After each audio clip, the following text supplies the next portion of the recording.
साज समाजा।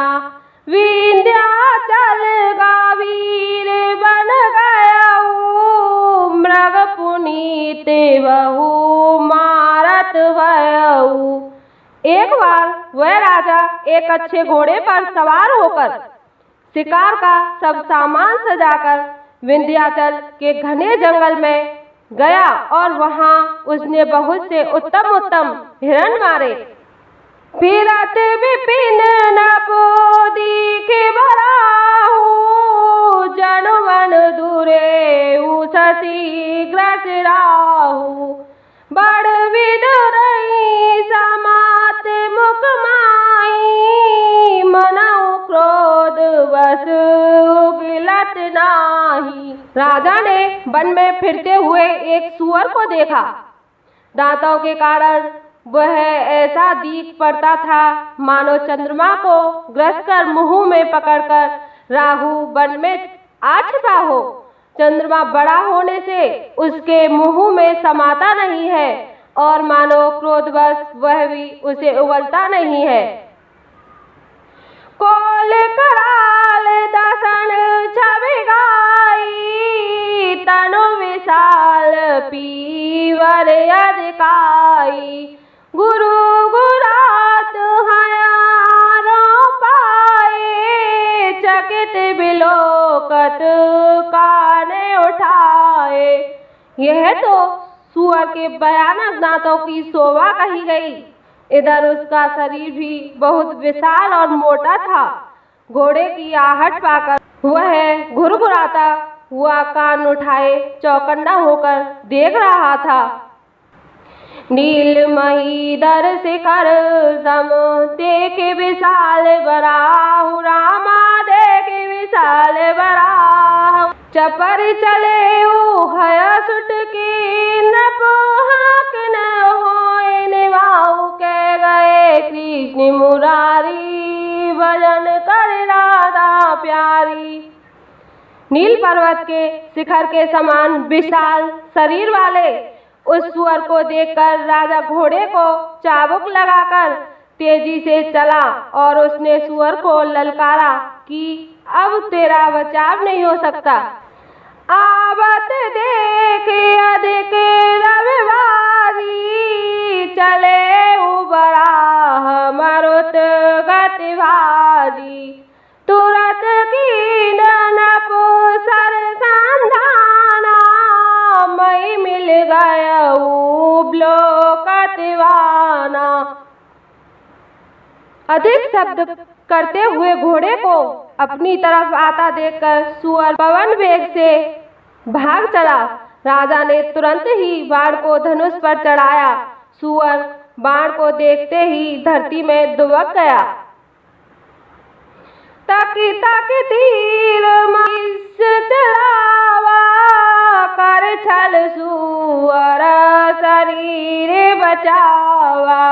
प्रगटत दुरत जाई मृग भागा, रिसवस भूप चले ऊ संग लावा।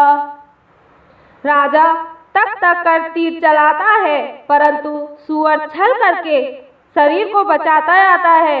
वह पशु कभी प्रकट होता और कभी छिपता हुआ भागा जाता था और राजा भी क्रोध के बस उसके साथ पीछे लगा चला जाता था। गया दूरी घन गहन बराहु, जहनाइन गज बाज निभाहु। अति अकेल बन विपल कलेसु, तदपि न मृग मगु तजई नरेसु। सूअर बहुत दूर ऐसे घने जंगल में चला गया जहाँ हाथी घोड़े का निवाह गम नहीं था। राजा बिल्कुल अकेला था और वन में क्लेश भी बहुत था। फिर भी राजा ने उस पशु का पीछा नहीं छोड़ा। कोल बिलो की भूप बड़ धीरा, भागे पेट गिरे गुहा गवीरा। आगम देखे नभ अति पछताई, फिरे महावन राजा को बड़ा धैर्यवान देखकर सूअर भागकर पहाड़ की एक गहरी गुफा में जा बसा। उसमें जाना कठिन देखकर राजा को बहुत पछता कर लौटना पड़ा, पर उस घोर वन में वह रास्ता भूल गया। खेद खीन क्षुधित त्रसित राजा बाज समेत, रामा राजा बाज समेत, खोजत व्याकुल सरत सर, जल बिन भयउ अचेत, कह गए कृष्ण मुरारी, भजन कर राधा प्यारी। बहुत परिश्रम करने से थका हुआ और घोड़े समेत भूख प्यास से व्याकुल राजा नदी तालाब खोजता खोजता पानी बिना बेहाल हो गया। फिरत विपिन आश्रम एक देखा, तब नृपति कपट मुनि वेशा, जा सुरेश न बोली न चढ़ाई, समर सेन तज गया पराई। वन में फिरते फिरते उसने एक आश्रम देखा। वहाँ कपट से मुनि का वेश बनाए एक राजा रहता था, जिसका देश राजा प्रताप भानु ने छीन लिया था और जो सेना को छोड़कर युद्ध से भाग गया था। समय प्रताप बाण कर जानी, आपन अति असमय अनुमानी, गया उडग्रमन बहुत ग्लानि, मिला न राजही नृप अभिमानी। प्रताप भानु का समय अच्छे दिन जानकर वह अपना कुसमय बुरे दिन अनुमा कर उस मन में बड़ी ग्लानि हुई। इससे वह न तो घर गया और न अभिमानी होने के कारण राजा प्रताप भानु से ही मिला मेल किया।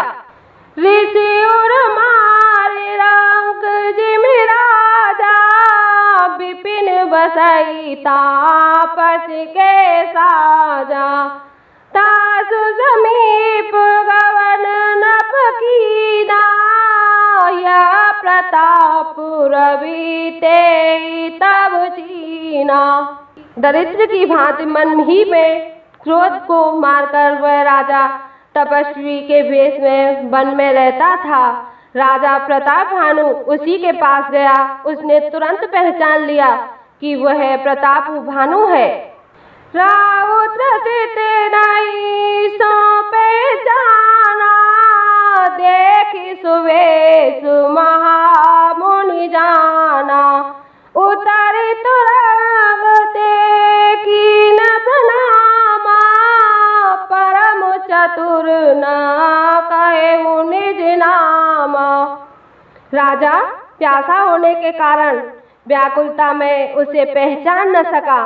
सुंदर वेश देखकर राजा ने उसे महामुनि समझा और घोड़े से उतरकर उसे प्रणाम किया, परंतु बड़ा चतुर होने के कारण राजा ने उसे अपना नाम ही बतलाया। भूपति त्रसित बिलोकिते ही, सर्वरुदीन दिखाय, रामा सर्वरुदीन दिखाय, मंजन पान समेत हया, कीलन पति अरसाय, कह गए कृष्ण मुरारी, भजन कर राधा प्यारी। राजा को प्यासा देखकर उसने सरोवर दिखला दिया। हर्षित होकर राजा ने घोड़े सहित उसमें स्नान और जलपान किया। गे श्रम सकल सुखी नृप भयउ, निज आश्रम तापस ले गयउ, आसन दीन अस्त्र रवि जानी, पुनि तापस बोले मृदुवानी। सारी थकावट मिट गई। राजा सुखी हो गया। तब तपस्वी उसे अपने आश्रम में ले गया और सूर्यास्त का समय जानकर उसने राजा को बैठने के लिए कहा, आसन दिया। फिर वह तपस्वी कोमल वाणी से बोला, को तुम्हें कसबन फिरऊं अकेले, सुन